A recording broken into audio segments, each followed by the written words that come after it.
Hola a todos, vamos a empezar con el primer vídeo de la serie 11, dedicada a resolución de circuitos eléctricos. Empezamos con corriente continua y este primer capítulo nos vamos a centrar en la nomenclatura. Vamos a dejar claros ciertos conceptos para luego podernos referir a ellos cuando estemos resolviendo circuitos. En este circuito podemos ver dos mallas. Se llama malla a todo camino cerrado en un circuito. Entonces aquí tendríamos una malla y aquí tendríamos una segunda malla. También vamos a llamar nodos a estos puntos. El punto A es un nodo y el punto B es otro nodo. Se denomina nodo eléctrico a todo punto eléctrico de un circuito en el que convergen tres o más conductores. El punto C no sería un nodo. Serían nodos solo el punto A y el punto B. Convergen tres conductores o más. Después tenemos el concepto de rama. Rama es la porción de circuito comprendida entre dos nodos. Este circuito tiene dos ramas. Entre el punto A y B, esta sería la primera rama y esta sería la segunda rama. Bueno, esta parte del circuito sería la parte común.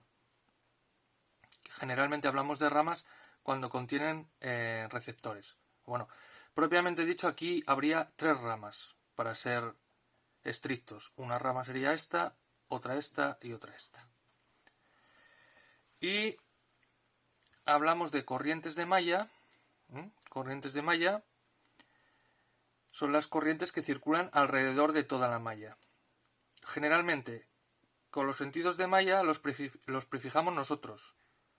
Y una vez resuelto el circuito, se revisa si la dirección puesta inicialmente es la dirección correcta, ¿vale? Entonces aquí, esto es una manía mía. Yo siempre las corrientes de malla las llamo A y B. Si hay tres mallas, pues sería la tercera corriente sería IC, y siempre inicialmente las pongo en sentido horario.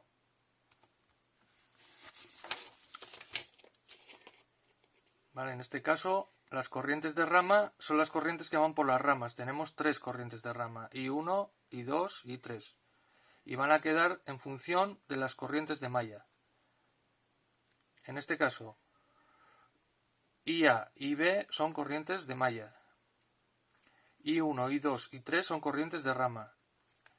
Y por la primera ley de Kirchhoff podemos relacionarlas. Es decir, que I sub A es igual a I sub 1, I sub B es igual a I sub 3 y I sub 2 sería igual a I sub A menos I sub B. Lo vemos aquí. Porque I sub A va en este sentido y I sub B en esta rama vuelve hacia atrás. O sea, iría en sentido contrario. Por eso decimos que I sub 2 es más I sub A menos I sub B. ¿Qué son las caídas de tensión? Una caída de tensión refleja la cantidad de potencial eléctrico que se pierde en un receptor. O sea, la cantidad de voltios que desciende cuando recorremos el circuito y superamos un receptor. Es decir, si se establece una corriente y esa corriente atraviesa un receptor en una rama, este punto va a estar a mayor potencial que este. La diferencia entre el potencial antes del receptor y el potencial después del receptor, es decir, los voltios que entre comillas consume este receptor, lo llamamos caída de tensión. Esto no todo el mundo lo pone de esta manera, pero yo tengo la costumbre de llamar a las caídas de tensión por la letra U, mientras que el potencial aportado al circuito por las fuentes los llamo por letra V. Este es el potencial de la pila, VCC, y la caída de tensión va en sentido contrario al sentido de circulación de la corriente. Siempre se opone a la tensión del generador.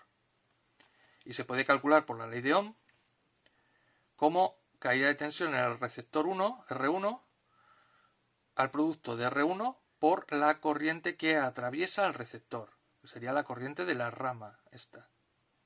Suponiendo que aquí hubiese otra rama con otra corriente, ¿no? No tiene por qué coincidir esta I2 con esta I1, porque esto es un nodo. Entonces tenemos que tener en cuenta la corriente que atraviesa el receptor exclusivamente. Bueno, pues siguiendo con esta parte de definiciones, vamos a ver qué es esto del circuito serie. Un circuito serie es aquel en el que hay un único camino para la corriente. Eso es lo que define al circuito serie. En los circuitos serie, los receptores van conectados uno a continuación de otro. Característica del circuito serie. Otra característica del circuito serie es que todos los elementos van a ser atravesados por la misma intensidad de corriente. Digamos que hay una intensidad de corriente única en un circuito serie. Los elementos receptores van generando caídas de tensión que se van acumulando.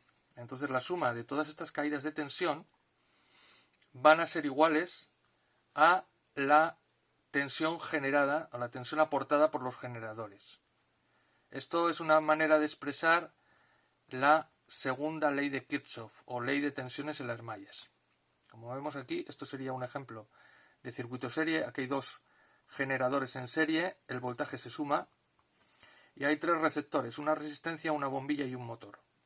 En cada uno de estos receptores, al ser atravesados por una corriente, se va a producir una caída de tensión, que llamamos UR1, UR2 en la bombilla y UR3 en el motor.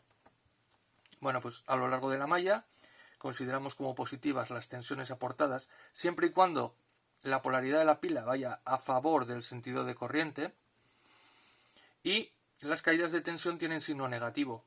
¿Por qué? Porque van en contra siempre del sentido de la corriente.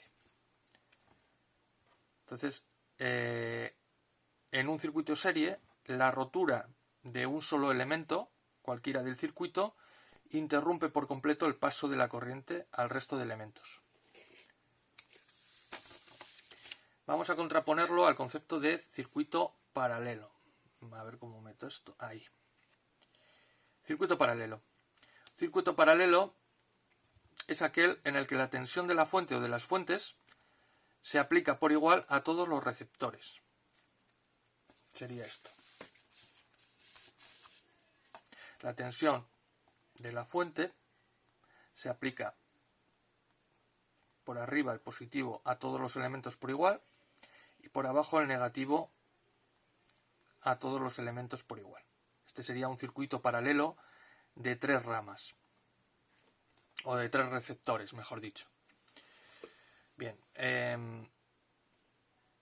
los elementos receptores se conectan uniéndolos todos juntos por uno de sus extremos y al positivo de la fuente, mientras que por el otro extremo se unen todos los otros extremos de los elementos al negativo de la fuente. Esa es la razón por la que todos los receptores son sometidos a la tensión total. O sea, viéndolo en el circuito, si llamamos a este nodo nodo A, este nodo vuelve a ser el nodo A, es el mismo punto eléctrico.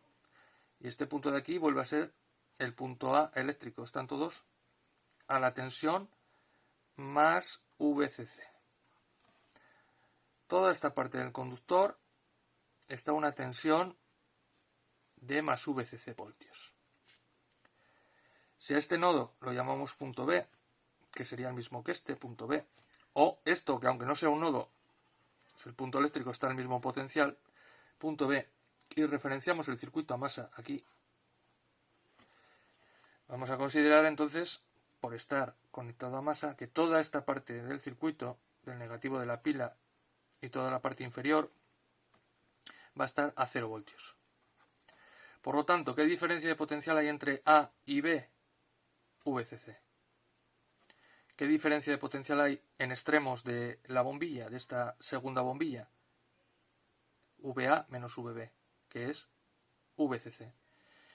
Y en la tercera lámpara, lo mismo, entre A y B. Por lo tanto, le llega toda la tensión de la pila. Y si pusiéramos más receptores, más ramas, todos estarían de la misma manera. Entonces, la segunda característica de un circuito paralelo es que la corriente que sale de la fuente se reparte por diferentes ramas. Es decir, volviendo al circuito, hay una corriente que podemos llamar corriente total, también la podemos llamar corriente del generador, I sub G, que va por la rama común y llegado al primer nodo empieza a bifurcarse o a repartirse. Una parte irá por la primera bombilla, la llamaremos I sub 1, corriente de rama 1. Una segunda parte irá por la rama 2, la vamos a llamar I sub 2. Y hay una tercera corriente, que es esta, que se desvía hacia la bombilla 3, que llamaremos I sub 3. Entonces, en un circuito paralelo, vamos a ver, aunque todavía no la conocemos, podemos, vamos a ver si lo pongo bien así, podemos ya iniciarnos en lo que sería la primera ley de Kirchhoff o ley de las corrientes en los nodos, que dice que la suma de las corrientes entrantes en un nodo, en este caso en el A, es igual a la suma de las corrientes que salen del nodo. En este caso lo podemos expresar de esa manera. La intensidad total que llega al punto A es igual a la corriente de la rama 1 más la corriente de la rama 2 más la corriente de la rama 3. Sin embargo, las tensiones son todas iguales. La tensión de la pila es igual a la caída de tensión en el primer receptor, que también es igual a la caída de tensión en el segundo receptor, y también es igual a, ahí lo vemos, la caída de tensión en la tercera lámpara, en el tercer receptor. Bien. Por último, vamos a establecer qué consideramos como circuito mixto. Voy a centrarlo bien. Circuito mixto. Circuito mixto es aquel en el que existen receptores que están asociados en serie con otros, pero que también en otra zona del circuito, en otro punto, puede haber receptores que se asocien entre sí en paralelo. Y pueden darse básicamente pueden darse muchos casos, pero yo pongo aquí dos ejemplos para que se entienda. Aquí tenemos una R1 que está en serie con un conjunto en paralelo formado por R2 y R3. Entonces lo expresaríamos de esta manera. R1 más el paralelo de R2, R3. Aunque también es un circuito mixto este otro. En este tenemos dos ramas, es decir, un paralelo en el cual en una de las ramas solamente tenemos una resistencia y en la otra tenemos dos resistencias que están en serie. Entonces tendríamos R1 en paralelo con paréntesis R2 más R3, que están en serie. Normalmente, para resolver estos circuitos, lo que hacemos es convertirlos en circuito serie puro o en circuito paralelo puro, realizando asociaciones. Ya veremos, cuando lleguemos a cálculos, las fórmulas necesarias para poder hacer estas asociaciones correctamente. Bueno, pues ya la siguiente página vamos a entrar directamente en la resolución directa de circuitos por ley de Ohm. Corto el vídeo y tratamos este tema en el siguiente vídeo. Gracias, hasta luego.